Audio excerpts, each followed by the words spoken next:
മുതലാളി പറ. ഒരു 16 കടം വേണല്ലോ, കയ്യിൽ പൈസ അല്ല, പണിയില്ലല്ലോ. ഇപ്പൊ തരൂല, കുറച്ച് കഴിഞ്ഞിട്ട് തരാ. എന്താ മുതലാളി പൈസ കായില്ല? ഇപ്പൊ ഇല്ല, എന്റെ തന്നെ 2-3 ദിവസം കഴിഞ്ഞിട്ട് തരാ. ഒരു കുഴപ്പമില്ല. ഒന്നും വേണ്ട മുതലാളി, ശരിയല്ല.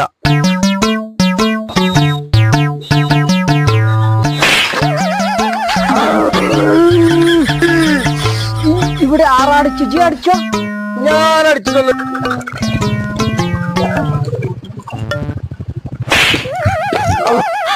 എന്ത് മുതലാളി ആരപ്പിന്നെ അടിച്ചത്? ഇയാളെന്നെ അടിച്ച് ആരപ്പ നമ്മളെ മുതലാളിയല്ല ബലുവല്ല. നമുക്കൊന്ന് നോക്കിയൊക്കെ ബേക്കാറിലുണ്ട്. ഇവിടെ ഒരാളുണ്ട്. അപ്പൊ അതൊന്ന് ചാട്.